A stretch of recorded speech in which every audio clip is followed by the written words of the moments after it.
Hi, my name is Sarah Kim Morin. I'm in the BILS program and I'm in second year. Today I have to answer a few of my friends' questions. They asked me questions about my portfolio. So here it goes. The first question was about my competency number 6. I had to do an analysis about it, and in my analysis I mentioned a project that I've created for the second one during my practicum. In my text, I implied that I had to make a few adjustments to better fit my students' need. What were these adjustments? Well, first of all, I had to adapt to the students' need. I did not know them very well, and most of them were very jumpy. The activities my classmate and I had created were booklets. So we had two particular booklets. The first one, it was about activities that it was actually to activate their knowledge to be able to, at the end of the practicum, do a final project. So in the first booklet we had a few activities, and the activities were kind of pretty good, but we had to adapt our time because sometimes we went really fast on some activities, some other time we just went very slow, and it should have been all the same rate. So I think next time I would have to adapt for this. Also, we had a few students that were auditory type of students, so we had to scan the text and then put it on a USB key, give it to them so they will be able to listen to the text. And also we had a few students that were in needs, so we had to make sure that they understood the project very well, actually the first booklet, so the activities very well. And also in this first booklet we had 2 reading comprehensions. Actually all the questions were very difficult for the students because it was about their own opinion, so I think we had to adapt our evaluation about it. So we had to make sure that when we evaluate our students, we had to be very soft on the marks because it was very hard. At first we were very hard and we noticed that most of them failed, so we had to make sure that actually we had to adapt ourselves to the students. Also in the second booklet it was about a final project. The student had to create a poster, and I think on this booklet we just wrote a whole bunch of instructions that were not very necessary. So during the first class I just read the booklet with them. After our third class I noticed that with the third class I just went over the big points in the booklet, and that most of the information wasn't very necessary for them. It was mostly for me. So I just had to make a few changes with the steps and with the instructions and with what I was asking the students to do. So I think that's about it for this part of the question. Next question. If I had the opportunity to redo this project again, would I do it? Well, of course I will do it again. I will probably adapt the time in the classroom, and of course I would review my reading comprehension questions and make sure that my time is appropriately divided in the classes, because during our second practicum, we had a short amount of time, so we had to cut some things off and we had to go quick over some other parts. So I think if it was really like one classroom that I had for the entire year, I would take a little bit more time to do this project, because I think it is very important for the student, and because they were very motivated about it, I think it was a little bit sad that we had to cut some things off and that we had to go quick. Then, would you change it entirely? What would you change entirely? Well, of course, as I just mentioned, the questions of the reading comprehension, I would just change them all because they were very difficult for the students. Most of them just didn't answer right, they didn't know how to create sentences, and me and my classmate, we just didn't know what were the level of English, so we thought that it would be easier. But even secondary 3 would have had difficulty to answer those questions. So I think we would just have to redo all the reading comprehensions. What would you do the the exact same way. Well, other than the reading comprehension, I think that the activity booklet was very fun for the students. They were able to learn new things, they were able to learn about animals, they were able to learn about incredible facts in the world, and also they learned some funny laws. So I think the project was very great. They also learned some grammar, they did some orals, and it was very good. So the activities in the first booklet, I will do them all again, of course, and I wouldn't change anything. For the final project, I would do the same idea, but I will probably change the steps, the instructions, and the amount of time needed. Would you do this project with every type of students? Probably not, because I had students that were very, very energetic, so it was a great project for them because they were able to move, to work in team, to talk, so they were really very motivated about it because they were able, to move and to discuss with their friends, and they were always on topic, and most of them were speaking French, but also some of them were speaking in English and were trying very hard. So I think for some classes like that students are very energetic, it is great, even though at some point you have to make sure that you're strict because it goes over what you expected. But I think it would be a project to do with every type of students, but you will have to adapt to the level of the students, so if it's special needs or enrich or core. So I think that's about it for this question. Thank you. I hope you enjoyed it. So hi, it's me again. So it's Sarah Kim. Here goes. I will keep going, with my second question. So in my conception of learning, I thought about the different types of learners. Can you explain different techniques you can use to teach to visual, auditory, and kinesthetic learner? So I've mentioned a lot of time I've used different types of learners to different type of learners, because in a class of 20 students, it is very, very rare that everyone will learn the same way.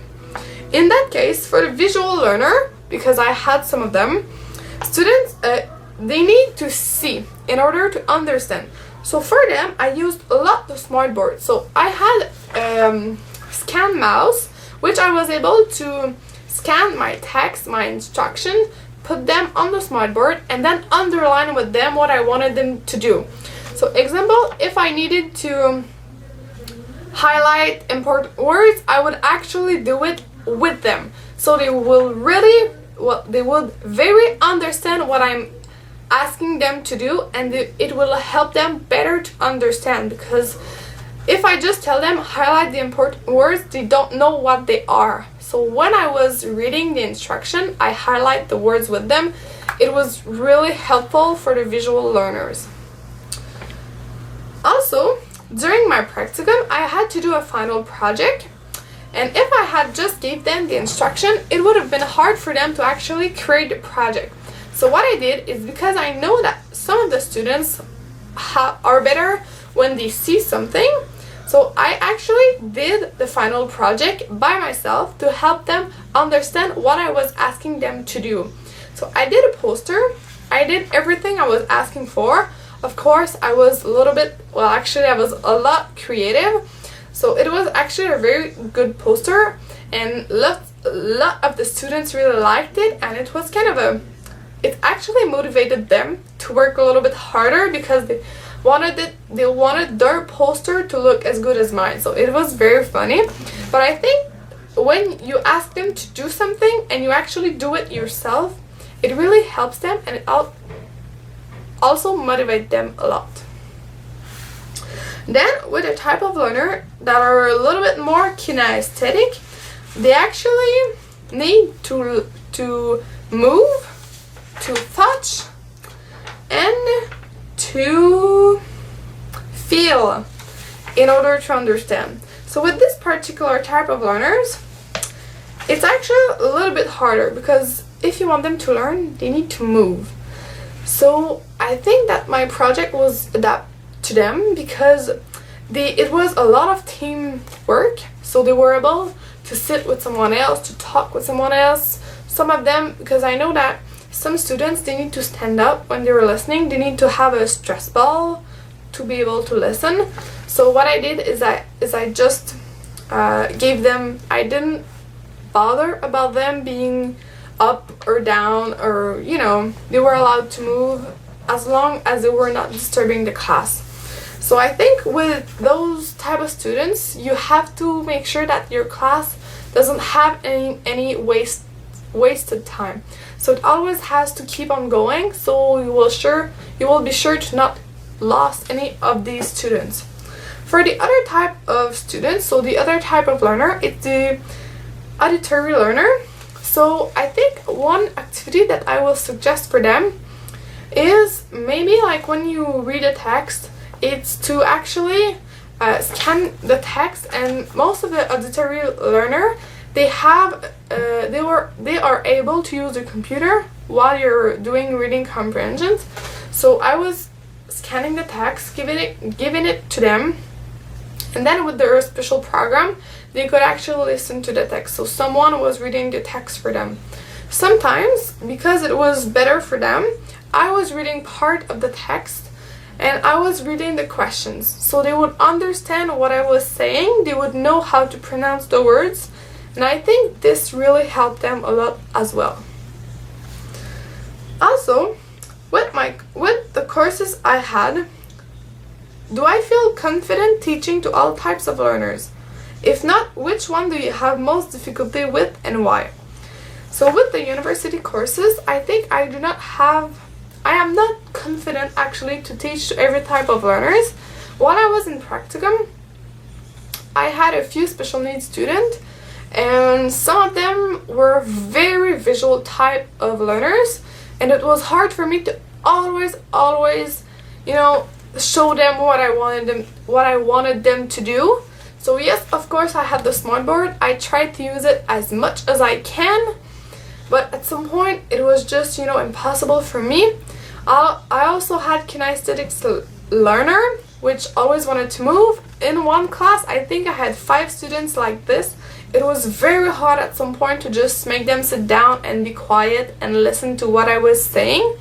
So I think in the university courses, we kind of learn to teach to the majority of the students, but I hope and I think that I've seen in the course plan that next year we will have a special course for the special needs students that will be able to know how to deal with those type of students. But I think that for a second practicum, I did very good about different types of learners. I think I was able to adapt to most of them. And I think that the one I will have the most difficulty with is maybe the kinesthetic type of learners, because I am not very patient in life. So I think I will have to work on that a lot to make sure that I am maybe generous with them, and that I'm kind of not too soft but not too strict with those type of students. Hi, it's me again. So for the last question, it will be about the competency number 3. And in my analysis, I've discussed a little bit more about the first part of this competency. And now my friend wants to ask me, what is the second part of this particular competency? Well, first of all, the competency 3 is to develop teaching and learning situations that are appropriate to the student's concern and to the subject content with a view to developing the competencies targeted in the program of study. Because it is a very, very long competency, I have decided to cut it into 2 parts. So as I have just mentioned, I have divided this competency into 2 parts. The first one, which is to develop learning situations that are appropriate to the student's concern, so basically to plan. And the second part of this competency is about developing learning situations that are appropriate to the subject concern with a view of developing competencies in the targeted program of study.